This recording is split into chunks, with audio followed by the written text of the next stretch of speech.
ಎಲ್ಲರಿಗೂ ನಮಸ್ಕಾರ. Welcome back to my channel. ನಾನು ಮೇಘನಾ. ಇವತ್ತಿನ ರೆಸಿಪಿ ಬಟರ್ ಪನ್ನೀರ್ ಮಸಾಲ ತುಂಬ ಸಿಂಪಲ್ ಆಗಿ ಹೇಗೆ ಮಾಡೋದು ಅಂತ ನೋಡೋಣ.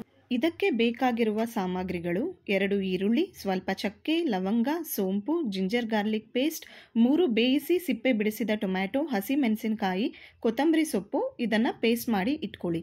ಹಾಗೆ 600 ಗ್ರಾಮ್ ಪನ್ನೀರ್ ತಗೊಂಡಿದ್ದೀನಿ. ಇದನ್ನು ಸ್ಲೈಸ್ ಆಗಿ ಕಟ್ ಮಾಡಿ 2 ಕಡೆ ಗೋಲ್ಡನ್ ಕಲರ್ ಬರೋವರೆಗೂ ಫ್ರೈ ಮಾಡಿ ಕ್ಯೂಬ್ಸ್ ಆಗಿ ಕಟ್ ಮಾಡಿ ಇಟ್ಕೋಬೇಕು. ಈಗ ಹೇಗೆ ಮಾಡೋದು ಅಂತ ನೋಡೋಣ. ಮೊದಲಿಗೆ ಒಂದು ಕಡಾಯಿ ಬಿಸಿ ಮಾಡಲಿಕ್ಕೆ ಇಟ್ಕೊಂಡು ಅದು ಕಾದ ನಂತರ ಎಣ್ಣೆ, ಬೆಣ್ಣೆ ಸ್ವಲ್ಪ ಹಾಕಿ ಫ್ರೈ ಮಾಡಬೇಕು. ಬೆಣ್ಣೆಯನ್ನು ಕರಗೋದಕ್ಕೆ ಬಿಟ್ಟು ಬೆಣ್ಣೆ ಕರಗಿದ ಮೇಲೆ ಸ್ವಲ್ಪ ಜೀರಿಗೆ, ಪಲಾವ್ ಎಲೆ ಹಾಕಿ ಫ್ರೈ ಮಾಡಬೇಕು. ನಂತರ ರುಬ್ಬಿರುವಂಥ ಪೇಸ್ಟ್ ಅಂದರೆ ಈರುಳ್ಳಿ, ಟೊಮ್ಯಾಟೊ, ಜಿಂಜರ್ ಗಾರ್ಲಿಕ್ ಪೇಸ್ಟ್, ಹಸಿ ಮೆಣಸಿನ್ಕಾಯಿ, ಕೊತ್ತಂಬರಿ ಎಲ್ಲ ಹಾಕಿ ಪೇಸ್ಟ್ ಮಾಡಿದ್ವಲ್ಲ, ಆ ಒಂದು ಪೇಸ್ಟನ್ನು ಫ್ರೈ ಎಲ್ಲ ಆದಮೇಲೆ ಹಾಕಿ ಅದನ್ನು ಚೆನ್ನಾಗಿ ಹಸಿ ವಾಸನೆ ಹೋಗೋವರೆಗೂ ಬಾಡಿಸ್ಬೇಕು.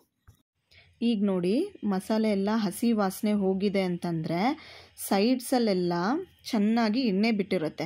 ಆ ಎಣ್ಣೆ ಬಿಟ್ಟಿದ್ರೇ ನಿಮಗೆ ಹಸಿ ವಾಸನೆ ಹೋಗಿದೆ ಅಂತ ಅಂದ್ಬಿಟ್ಟು ಹೇಳೋದು. ಅದಾದಮೇಲೆ ನಾವು ನೆಕ್ಸ್ಟು ಖಾರದ ಪುಡಿ ಹಾಕ್ಕೊಳ್ಳೋಣ. ಖಾರದ ಪುಡಿ 1 ಸ್ಪೂನ್ ಹಾಕಿದ್ದೀನಿ. 1/4 ಸ್ಪೂನ್ ಧನಿಯಾ ಪುಡಿ ಹಾಕಿದ್ದೀನಿ. ನೀವು ನಿಮ್ಮ ರುಚಿಗೆ ಎಷ್ಟು ಬೇಕೋ ಅಷ್ಟು ಖಾರದ ಪುಡಿ ಹಾಕ್ಕೊಳ್ಳಿ. ಮೊದಲಿಗೆ ನಾವು ಪೇಸ್ಟ್ ಮಾಡುವಾಗೂ ಕೂಡ ನಾವು ಹಸಿ ಮೆಣಸಿನ್ಕಾಯನ್ನು ಹಾಕಿದ್ವಿ. ಸೊ ನೋಡಿ ಹಾಕ್ಕೊಂಡು ಅದನ್ನು ಚೆನ್ನಾಗಿ ಮಿಕ್ಸ್ ಮಾಡಿ ಅದನ್ನು 1 2 to 3 ಮಿನಿಟ್ಸ್ ಅದು ಸ್ವಲ್ಪ ಸ್ಮೆಲ್ ಹೋಗೋವರೆಗೂ ಚೆನ್ನಾಗಿ ಬಾಡಿಸ್ಬೇಕು. ನೋಡಿ, ಈಗ ಎಷ್ಟು ಚೆನ್ನಾಗಿ ಕಾರ್ನರ್ಸಲ್ಲೆಲ್ಲ ಎಣ್ಣೆ ಬಿಟ್ಟಿದೆ. ಅದಾದಮೇಲೆ ಲಿಡ್ ಕ್ಲೋಸ್ ಮಾಡಿ 5 ನಿಮಿಷ ಬೇಯೋದಕ್ಕೆ ಬಿಡಿ.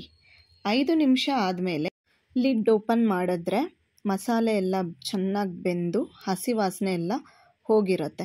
ಇವಾಗ ನೀರನ್ನು ಆ್ಯಡ್ ಮಾಡ್ಕೋಬೇಕು. ನೀರು ನಮ್ಗೆ ಎಷ್ಟು ಬೇಕೋ ಅಷ್ಟು ಆ್ಯಡ್ ಮಾಡಿಕೊಂಡು ಉಪ್ಪನ್ನ ರುಚಿಗೆ ತಕ್ಕಷ್ಟು, ಎಷ್ಟು ಉಪ್ಪು ಬೇಕೋ ಅಷ್ಟನ್ನು ಇವಾಗಲೇ ಹಾಕ್ಕೊಂಡು ಅದನ್ನು ಸ್ವಲ್ಪ ಚೆನ್ನಾಗಿ ಮಿಕ್ಸ್ ಮಾಡಿಬಿಟ್ಟು ಒಂದು ಒಳ್ಳೆ ಮಿಕ್ಸ್ ಕೊಡಿ. ಮಿಕ್ಸ್ ಆದಮೇಲೆ ನೀರು ಮರಳಬೇಕು ಚೆನ್ನಾಗಿ ಮಸಾಲ ಜೊತೆ. ಅದು ಮಸಾಲ ಜೊತೆ ಚೆನ್ನಾಗಿ ಮರಳಿದ ಮೇಲೆ ಆಮೇಲೆ ಪನ್ನೀರು ಕ್ಯೂಬ್ಸಾಗಿ ಕಟ್ ಮಾಡಿ ಇಟ್ಕೊಂಡಿರ್ತೀವಲ್ವ, ಅದನ್ನು ಹಾಕಿ ಅದನ್ನು ಚೆನ್ನಾಗಿ ಮಿಕ್ಸ್ ಮಾಡಿ ನಮಗೆ ರುಚಿಗೆ ಎಷ್ಟು ಬೇಕೋ ಅಷ್ಟು ಉಪ್ಪನ್ನು ಇವಾಗಲೇ ಹಾಕ್ಕೊಂಡು ಲಿಡ್ನ ಕ್ಲೋಸ್ ಮಾಡಿ 5 ನಿಮಿಷ ಚೆನ್ನಾಗಿ ಬೇಯಿಸಬೇಕು. 5 ನಿಮಿಷ ಆಗಿದೆ. ಈಗ ಲಿಡ್ ಓಪನ್ ಮಾಡಿ ನೋಡೋಣ.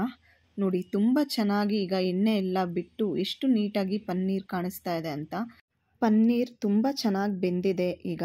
ಸೊ ಅದಾದಮೇಲೆ ನಾವು ಗಾರ್ನಿಷಿಂಗಿಗೆ ಕೊತ್ತಂಬರಿ ಸೊಪ್ಪು ಕೂಡ ಹಾಕ್ಬೋದು. ಆದರೆ ನಾನಿಲ್ಲಿ ಕಸ್ತೂರಿ ಮೇಥಿಯನ್ನು ಹಾಕಿದ್ದೀನಿ. ನಿಮ್ಗೆ ಯಾವ್ದು ಬೇಕೋ ಅದನ್ನು ನೀವು ಹಾಕ್ಕೊಳ್ಳಿ.